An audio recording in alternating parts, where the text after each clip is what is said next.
اس لیے میرے دوستوں آپ ان وہابیوں کے چکر میں نہ آئیں. ان وہابیوں کے تو ایسے بڑے اعتراضات ہیں ہمارے اوپر، لیکن ضروری نہیں کہ ہم ان کے سارے سوالوں کا جواب دے دیں. یہ کہتے ہیں کہ آپ لوگ میلاد کرتے ہیں، میلاد کا کہاں ثبوت ہے؟ آپ لوگ سلام پڑھتے ہیں، سلام کا کہاں ثبوت ہے؟ آپ قیام تعظیمی کرتے ہیں، اس کا کہاں ثبوت ہے؟ لیکن میں چاہوں تو ہر ایک کے اوپر 10-20 حدیثیں پیش کر سکتا. اللہ کے نبی نے خود اپنا میلاد بیان فرمایا. اٹھاؤ مشکات باب و فضائل سید المرسلین. اللہ کے نبی ارشاد فرماتے ہیں انا اول من یقرأ باب الجنہ، میں وہ ہوں کہ سب سے پہلے جنت کا پھاٹک میں کھولوں گا اور جس کو چاہوں گا جنت میں داخل کر دوں گا. اللہ کے نبی فرماتے ہیں انا سید ولد آدم، میں اولاد آدم کا سردار ہوں. اور اسی کے نیچے اللہ کے نبی فرماتے ہیں ورؤیا امی التی رات حین وضعتنی وقد خرج لها نور اضاء لها منه قصور الشام، میں اپنی ماں کا وہ خواب ہوں کہ جب میں پیدا ہو رہا تھا میری ماں نے ایک خواب دیکھا، اس خواب میں روشنی دیکھی، اس روشنی میں شام کے شاہی محلات کو دیکھ لیا. بتاؤ رسول نے اپنا میلاد خود بیان کیا کہ نہیں بیان کیا؟ اللہ کے نبی نے خود اپنا میلاد بیان کیا. جب نبی خود اپنی پیدائش بیان کر رہے ہیں، اپنا میلاد بیان کر رہے ہیں، تو میلاد شرک کیسے ہو سکتا ہے؟ میلاد بدعت کیسے ہو سکتا ہے؟ یہ کہتے ہیں کہ یہ تو 1 منٹ کا میلاد ہوا، آپ لوگ تو رات رات بھر کا میلاد کرتے ہیں. میں کہتا ہوں اللہ کے نبی سید عالم صلی اللہ علیہ وسلم کے صحابہ پر نبوت کی روشنی ڈائریکٹ پڑتی تھی، ان کی روحانیت کامل و مکمل تھی، اس لیے ان کو لمبے میلاد کی ضرورت نہیں تھی. ہمارا زمانہ عہد رسالت سے بہت دور ہے اور نبوت کی روشنی بہت سارے واسطوں سے ہم تک آ رہی ہے، اس لیے ہماری روحانیت بھوکی ہے، ہماری روحانیت پیاسی ہے، اس لیے ہم کو لمبے ذکر کی ضرورت ہے، لمبے میلاد کی ضرورت ہے. یہ کہتے ہیں چلیے صاحب میلاد کے جواز کو اگر تسلیم کر لیا جائے تو یہ بتائیے کہ کھڑے ہو کر صلاۃ و سلام پڑھنا کہاں جائز ہے؟ آپ میلاد میں قیام تعظیمی کرتے ہیں، اس کا کہاں ثبوت ہے؟ میں کہتا ہوں قیام تعظیمی کا 1-2 نہیں 25 حدیثوں میں ثبوت موجود ہے. اللہ کے نبی جب صحابہ کے درمیان تشریف لاتے، صحابہ نبی کی تعظیم میں کھڑے ہو جاتے. یہ کھڑے ہونا یہی تو قیام تعظیمی ہے. اور پہلے سے اگر حضور صحابہ کے درمیان بیٹھے ہوتے اور اپنے حجرے میں جانے کا ارادہ فرماتے تو جیسے ہی سرکار کھڑے ہوتے سارے صحابہ نبی کی تعظیم میں کھڑے ہو جاتے، اور جب تک سرکار اپنے حجرے میں نہیں چلے جاتے اس وقت تک صحابہ کھڑے رہتے. اللہ کے نبی سید عالم صلی اللہ علیہ وسلم جب حضرت فاطمہ الزہرا کے گھر تشریف لے جاتے، نبی اپنے باپ کی تعظیم میں کھڑی ہو جاتی اور نبی کے دستے مبارک کو بوسہ دیتی، خاص اپنے بستر پر بٹھاتی. اور جب حضرت فاطمہ نبی کی خدمت میں حاضر ہوتی تو سرکار اپنی بیٹی کی تعظیم میں کھڑے ہو جاتے اور ان کی پیشانی کو بوسہ دیتے، خاص اپنے بستر پر بٹھاتے. نبی بیٹی کی تعظیم میں کھڑے ہو رہے ہیں، بیٹی نبی کی تعظیم میں کھڑی ہو رہی ہیں، صحابہ سرکار کی تعظیم میں کھڑے ہو رہے ہیں. حضرت سعد ابن معاذ جب انصار کے قبیلے میں تشریف لائے، اللہ کے نبی نے فرمایا قوموا الی سیدکم، اپنے سردار کی تعظیم میں کھڑے ہو جاؤ. سارے صحابہ تعظیم میں کھڑے ہو گئے. قیام تعظیمی پر اس سے زیادہ اور کیا ثبوت ہونا چاہیے؟ میں کہتا ہوں تم ایک بھی حدیث پیش کر دو جس سے یہ ثابت ہو کہ تعظیم میں کھڑا ہونا ناجائز و حرام ہے. پوری وہابیت ناک رگڑ ڈالے گی لیکن حدیث کے دفتر میں سے ایک بھی حدیث وہ دکھا نہیں سکتی جس سے قیام تعظیمی کا ناجائز ہونا ثابت ہوتا ہو. میں کہنا چاہتا ہوں جب قیام تعظیمی جائز ہے تو چاہے میلاد میں قیام تعظیمی کیا جائے یا میلاد کے باہر کیا جائے، جو چیز جائز ہے وہ ہر جگہ جائز رہے گی. یہ کہتے ہیں آپ لوگ کھڑے ہو کر صلاۃ و سلام پڑھتے ہیں، قیام تعظیمی کے ساتھ صلاۃ و سلام پڑھنا یہ کہاں جائز ہے؟ میں کہتا ہوں صلاۃ و سلام پڑھنا جائز ہے، چاہے کھڑے ہو کر پڑھے یا بیٹھ کر پڑھیں، کیونکہ اللہ نے مطلق صلاۃ و سلام پڑھنے کا حکم دیا ہے. یا ایھا الذین آمنوا صلوا علیہ وسلموا تسلیما، اے ایمان والو نبی پر درود بھیجو اور سلام بھیجو. اس آیت کریمہ میں درود و سلام کا حکم ہے لیکن کھڑے ہو کر اور بیٹھنے کا حکم نہیں ہے. اس کو مقید نہیں کیا گیا ہے، اس کو مطلق رکھا گیا ہے اور مطلق کو اس کے اطلاق پر رکھا جاتا ہے. پتہ چلا بیٹھ کر نبی پر درود و سلام بھیجے تو بھی جائز ہے، کھڑے ہو کر درود و سلام بھیجے تو بھی جائز ہے. اس لیے نماز میں ہم بیٹھ کر درود و سلام بھیجتے ہیں اور میلاد میں کھڑے ہو کر درود و سلام بھیجتے ہیں. تم اگر بزید ہو کہ نہیں صاحب کھڑے ہو کر صلاۃ و سلام پڑھنے پر ایک خاص دلیل چاہیے تب ہم مانیں گے، تو آؤ بخاری اور مسلم صحیح ستہ کی دوسری حدیثیں اٹھاؤ، اس سے یہ ثابت ہو جائے گا کہ خاص کھڑے ہو کر نبی پر درود و سلام بھیجنا اور پڑھنا جائز ہے. جب حاجی حج کرنے جاتا ہے اور طواف کرتا ہے تو اسے مختلف دعائیں بتائی جاتی ہیں کہ رکن شامی کے پاس جاؤ تو یہ دعا پڑھو، رکن یمانی کے پاس جاؤ تو یہ دعا پڑھو، حجر اسود کے پاس جاؤ تو یہ دعا پڑھو، اور جب میزاب رحمت کے پاس جاؤ تو کون سی دعا پڑھنے کا حکم ہے۔ اللہ کے نبی ارشاد فرماتے ہیں تم یہ دعا پڑھو، اللہم اظلنی تحت ظل عرشک یوم لا ظل الا ظلک ولا باقی الا وجہک واسقنی من حوض نبیک محمد صلی اللہ علیہ وسلم شربتا ہنیتا لا ازمع بعدها ابدا۔ اے اللہ اس دن تو اپنے عرش کا سایہ عطا فرما، جس دن کوئی سایہ نہ ہوگا سوائے تیرے عرش کے، کوئی ذات نہیں ہوگی سوائے تیری ذات کے، اور اپنے نبی محمد صلی اللہ علیہ وسلم کے حوض کوثر سے ایک ایسا جام عطا فرما کہ ایک مرتبہ پی لینے کے بعد کبھی پیاس نہ لگے۔ اس حدیث میں وسقنی من حوض نبی کا محمدین کے بعد صاف صاف لکھا ہوا ہے صلی اللہ علیہ وسلم۔ یہ صلی اللہ علیہ وسلم کیا ہے؟ نبی پر درود بھی ہے اور نبی پر سلام بھی ہے۔ اور کب یہ درود اور سلام پڑھا جا رہا ہے؟ طواف کی حالت میں۔ اور طواف کیسے کیا جاتا ہے؟ کھڑے ہو کر کیا جاتا ہے، میزاب رحمت کے پاس اللہ کے مقدس گھر میں کھڑے ہو کر حالت طواف میں جب نبی پر درود و سلام بھیجنا جائز ہے تو ہندوستان میں میلاد کے اندر نبی پر کھڑے ہو کر درود و سلام بھیجنا کیوں نہ جائز؟ سبحان اللہ، سبحان اللہ، بے بہت خوب۔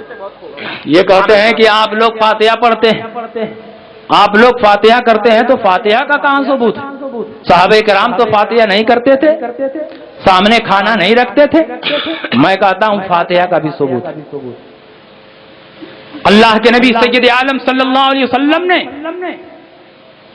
اپنے سامنے کھانا رکھ کر اس پر کچھ پڑھا۔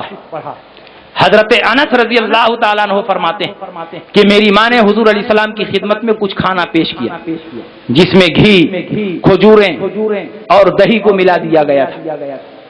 اللہ کے نبی نے اس پر کچھ پڑھا۔ اب حضور علیہ السلام جب پڑھیں گے تو کیا پڑھیں گے؟ گیتا پڑھیں گے، رامائن پڑھیں گے؟ حضور علیہ السلام قرآن پڑھیں گے، دعائیں پڑھیں گے، کچھ ذکر و اذکار پڑھیں گے۔ تو کھانا پر اللہ کی آیتوں کو پڑھنا، اللہ کے ذکر کو پڑھنا، یہ نبی سے ثابت ہوا۔ لہذا ہم بھی سامنے کھانا رکھ کر اگر اس پر کچھ آیتیں پڑھتے ہیں تو یہ ناجائز و حرام نہیں ہے، کیونکہ یہ حدیث اس کے لیے مجوز ہے، اس حدیث کو جائز کر رہی ہے۔ اللہ کے نبی نے اس کے بعد فرمایا اے انس ابن مالک تم یہ کھانا اٹھاؤ اور اپنے گھر لے جاؤ۔ اللہ کے نبی نے اس پر کچھ پڑھنے کے بعد 10 صحابہ کو بلایا، آتے جاؤ کھاتے جاؤ، آتے جاؤ کھاتے جاؤ۔ 300 صحابہ کرام تھے، 10 کی ٹولی میں آتے رہے اور اسی پیالے سے نکال کر کھاتے رہے۔ 300 صحابہ کرام شکم سیر ہو گئے۔ تو اس کے بعد اللہ کے نبی نے فرمایا اے انس ابن مالک اب یہ پیالہ اٹھاؤ اپنے گھر لے جاؤ۔ انس ابن مالک فرماتے ہیں جب پیالہ میں اٹھایا تو میں یہ دیکھ کر حیران رہ گیا کہ 300 صحابہ کے کھانے کے بعد بھی وہ پیالہ کھانے سے لبالب بھرا ہوا تھا، ذرہ برابر اس پیالے میں کوئی کمی نہیں۔ سبحان اللہ، سبحان اللہ، بے شک۔ کھانا سامنے رکھ کر پڑھنا ثابت ہوا کہ نہیں؟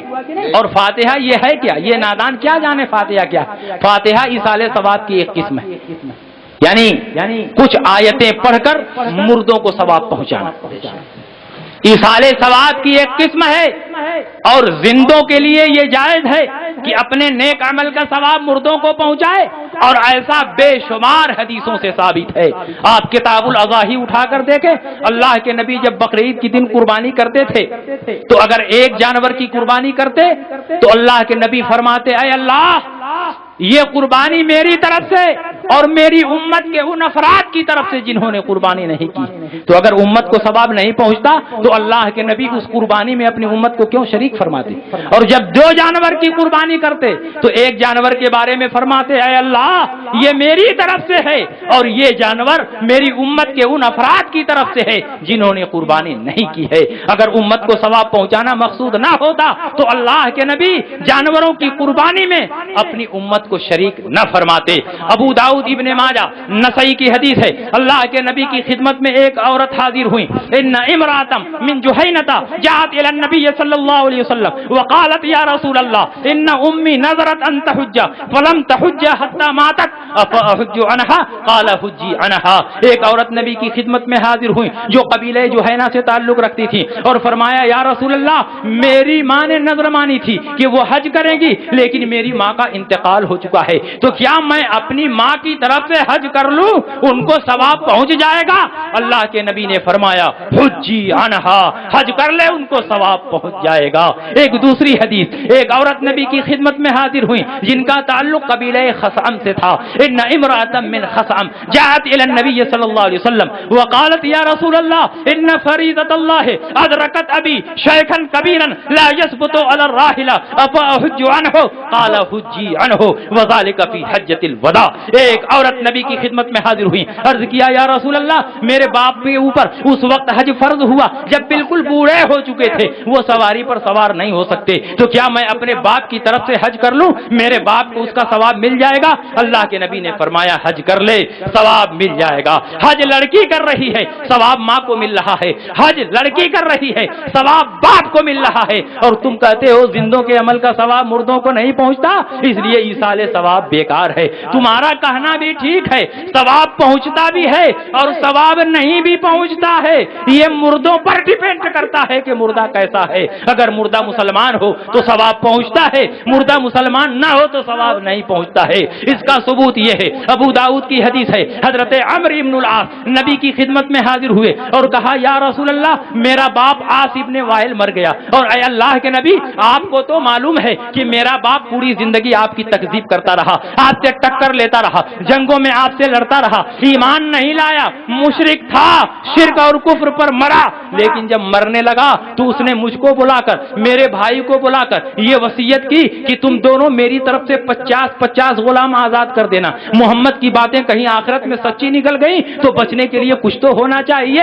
اے اللہ کے نبی میرے بھائی نے اپنے باپ کے ایصال ثواب کے لیے 50 غلام آزاد کر دیے ہیں, کیونکہ میرا بھائی کافر ہے, مسلمان نہیں, لیکن اے اللہ کے نبی میں تو مسلمان ہو چکا ہوں, میں تو آپ کا غلام ہوں, اگرچہ معاملہ میرے باپ کا ہے لیکن نبی کے مقابلے میں باپ کی کوئی حیثیت نہیں ہوتی. اس لیے اے اللہ کے نبی اگر آپ فتوا دیں تو میں 50 غلام آزاد کروں, اور اگر آپ منع فرما دیں گے تو میں غلام آزاد نہیں کروں گا. اللہ کے نبی کے الفاظ سنو, فیصلہ ہو جائے گا کہ ثواب پہنچتا بھی ہے اور ثواب نہیں پہنچتا ہے. اللہ کے نبی فرماتے ہیں لو کان مسلمن فعاتقت منه او تصدقت منه او حججت منه بلغه ذلك. اگر وہ مسلمان ہوتا اور تم اس کی طرف سے غلام آزاد کرتے, تم اس کی طرف سے صدقہ و خیرات کرتے, تم اس کی طرف سے نفلی حج کرتے, اس کو ثواب پہنچتا. مسلمان ہوتا تو ثواب پہنچتا, لیکن تیرا باپ مسلمان نہیں تھا اسی لیے ثواب نہیں پہنچے گا. جو کہتے ہیں ثواب نہیں پہنچتا ہے وہ ٹھیک ہی کرتے ہیں, ان کے باپ دادا ایسے ہی ہیں کہ ان کو ثواب نہ پہنچے. یہ مردہ نہیں کٹ مردہ ہے, اس لیے ان کو ثواب نہیں پہنچے گا. اور ہمارے مردے نبی کی محبت میں مرے ہیں, نبی کے عشق میں مرے ہیں, نبی کی غلامی کا پٹا اپنے گلے میں ڈال کر لے گئے ہیں, ان کے سینوں میں نبی کی محبت کا چراغ جل رہا ہے. اس لیے جب ہمارے مردوں کو ثواب پہنچایا جائے گا تو ثواب پہنچے گا. ثواب پہنچتا بھی ہے اور ثواب نہیں بھی پہنچتا ہے, یہ مردوں پر ڈیپینڈ کرتا ہے کہ مردہ کیسا ہے. اگر مردہ مسلمان ہے تو ثواب پہنچے گا, مردہ کافر ہے تو ثواب نہیں پہنچے گا. یہ کہتے ہیں چلیے صاحب تھوڑی دیر کے لیے ہم مان لیتے ہیں کہ ثواب پہنچتا ہے, تو آپ لوگ یہ بریانی کیوں بناتے ہیں, پلاؤ کیوں بناتے ہیں, زردہ کیوں بناتے ہیں, یہ ملیدہ کیوں بناتے ہیں؟ اگر ثواب ہی پہنچانا ہے تو غریبوں میں غلہ بٹوا دیجئے, غریبوں میں کپڑا بٹوا دیجئے, یا غلوں پر فاتحہ پڑھ کر کے غریبوں میں بانٹ دیجئے, کپڑوں پر فاتحہ پڑھ کر غریبوں میں بانٹ دیجئے. لیکن جب دیکھیے تو بریانی ہے, پلاؤ ہے, زردہ ہے, قورمہ ہے, ملیدہ ہے, فرنی ہے, یہ ہے وہ ہے. آپ لوگوں کا مذہب تو کھاؤ پکاؤ, کبھی 12ویں کے نام پر, کبھی 11ویں کے نام پر, کبھی چھٹی کے نام پر نیا نیا کھانا پکاتے رہتے ہیں اور کہتے ہیں کہ ایصال ثواب کر رہے ہیں. اگر تم کو ایصال ثواب کرنا ہوتا تو غریبوں میں غلہ بانٹ دیتے, غریبوں میں کپڑا بانٹ دیتے, یا غلہ پر دعا پڑھ کے غریبوں میں تقسیم کر دیتے, کپڑوں پر فاتحہ کر کے غریبوں میں بانٹ دیتے. لیکن جب دیکھو بریانی ہے, پلاؤ ہے, زردہ ہے, ملیدہ ہے, یہ کیا تماشا, کیوں نہیں تم غلوں پر فاتحہ کرتے؟ میں کہتا ہوں ہم آپ کے اوپر احسان کرتے ہیں, آپ کے اوپر رعایت کر رہے ہیں, کیونکہ ہم نے دیکھا کہ جب مرغا اور ملیدہ پر فاتحہ کر دیا تو مرغا ملیدہ کے لیے آپ ترس گئے، جب زردہ پر فاتحہ کر دیا زردہ کے لیے آپ ترس گئے، جب بریانی پر فاتحہ کر دیا بریانی سے آپ محروم ہو گئے۔ اب زیادہ تاؤ دلائیں گے تو مبارک پور کے گلہ گودانوں میں گھس کر تمام گلوں پر فاتحہ پڑھ دیں گے، اور مفت لال کی فیکٹری میں گھس کر تمام کپڑوں پر فاتحہ پڑھ دیں گے۔ آپ ایک ایک دانے سے محروم ہو جائیں گے اور ایک ایک چٹ کپڑے سے محروم ہو جائیں گے، روڈ پر بھوکے اور ننگے نظر آئیں گے۔ کیا کھائیں گے؟ کوا کے علاوہ تو کوئی چیز ملے گی نہیں، کوا ہی پر ہم لوگ فاتحہ نہیں کرتے، باقی تمام چیزوں پر فاتحہ کر دیتے۔ ایک صاحب نے مجھ سے پوچھا کہ مفتی صاحب بتائیے کہ کیا بات ہے کہ یہ دیوبندی لوگ، وہابی لوگ جن کھانوں پر فاتحہ کر دیا جاتا ہے وہ نہیں کھاتے۔ میں نے کہا بھائی یہ تو انہی سے پوچھنا چاہیے، ان کا پرسنل میٹر ہے، کسی کی ذاتی زندگی میں دخل اور انٹرفیئر نہیں کرنا چاہیے، انہی سے پوچھو۔ اس نے کہا نہیں ان سے تو نہیں پوچھیں گے، آپ بتائیے آپ کو معلوم۔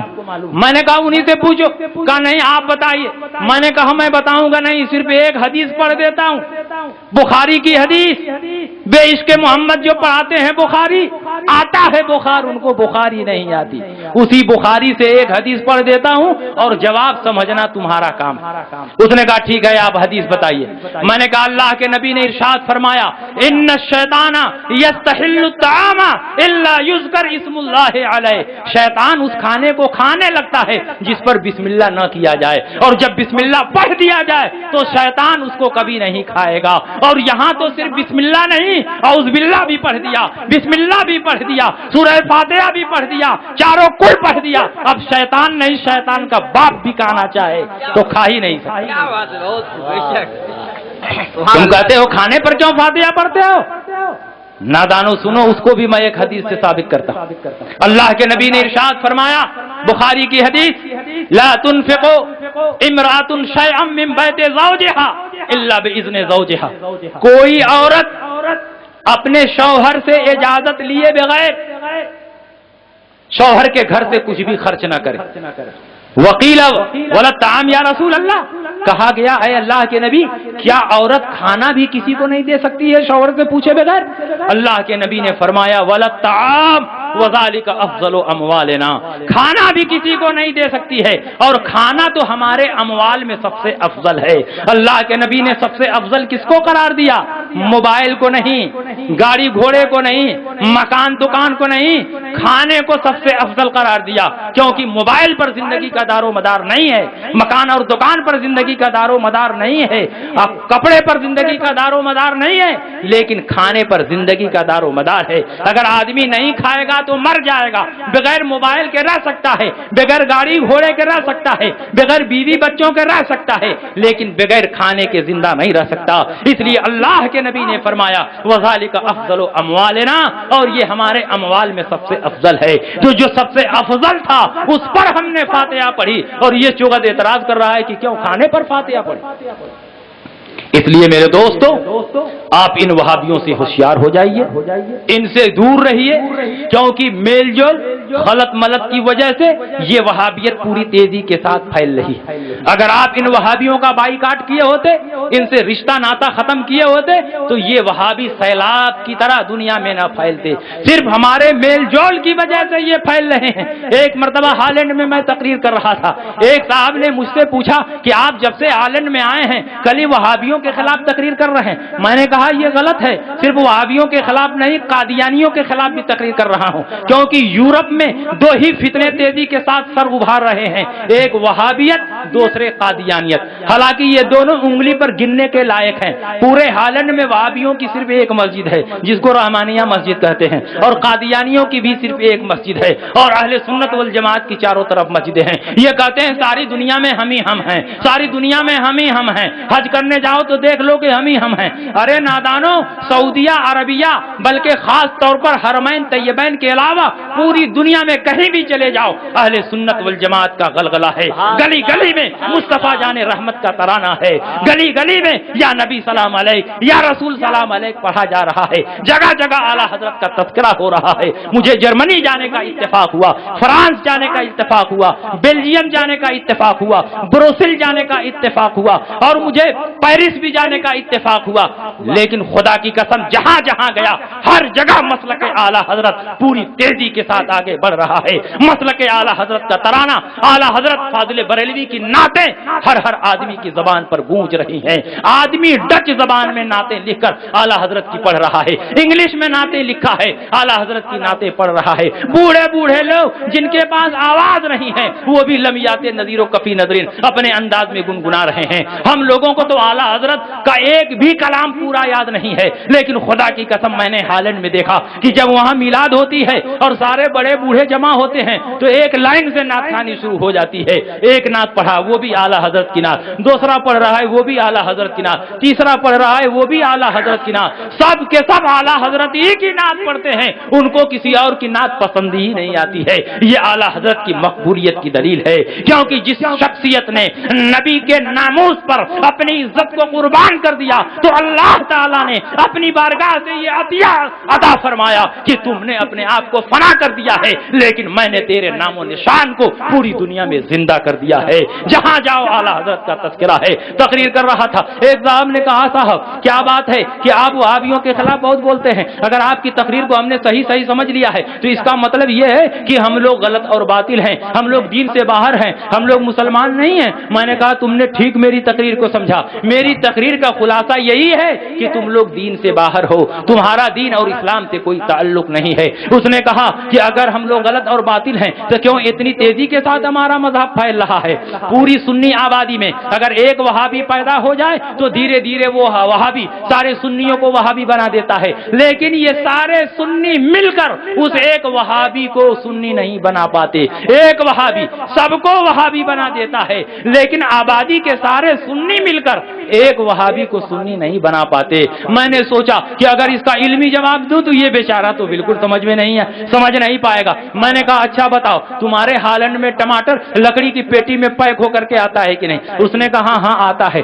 میں نے کہا اگر لکڑی کی پیٹی میں ایک ٹماٹر سڑ جائے تو کیا سارے اچھے ٹماٹر مل کر اس سڑے ہوئے ٹماٹر کو ٹھیک کر سکتے ہیں؟ اس نے کہا نہیں ٹھیک کر سکتے۔ میں نے کہا لیکن اگر اس سڑے ہوئے ٹماٹر کو اس پیٹی سے دور نہ کیا گیا تو دھیرے دھیرے تمام اچھے ٹماٹروں کو سڑا دے گا۔ تو یہ وہابیت سڑے ہوئے ٹماٹر کے مثل ہیں۔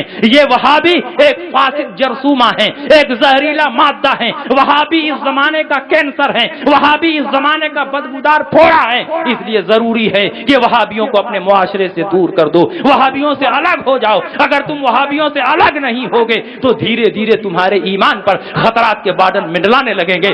میرے دوستو بہت کچھ سوچ کے آیا تھا، لیکن جو سوچ کے آیا تھا اس پر تقریر ہی نہیں ہوئی، بارش نے اس تمام خاکے کو دھل دیا، اور جب اسٹیج پر بیٹھا تو ایک دوسری آیت پڑھ لی اور اسی کے اوپر تقریر ہوئی۔ خیر اللہ کا کرم ہے کہ اتنے لوگ سنجیدگی سے سنتے رہے۔ اگر ایک آدمی کو بھی میری تقریر سے ہدایت مل گئی تو میں سمجھوں گا کہ اس تقریر کا وہی سب سے بڑا نذرانہ ہے۔ اللہ رب العزت میری تقریر پر اور ان تمام حدیثوں پر جو کچھ بیان کیا گیا اس پر عمل کی توفیق عطا فرمائے، مسلک اعلیٰ حضرت پر مضبوطی سے قائم و دائم رکھے، کیونکہ یہی مسلک انسانوں کو نجات دے سکتا ہے، یہی مسلک مسلمانوں کو جنت میں پہنچا سکتا ہے۔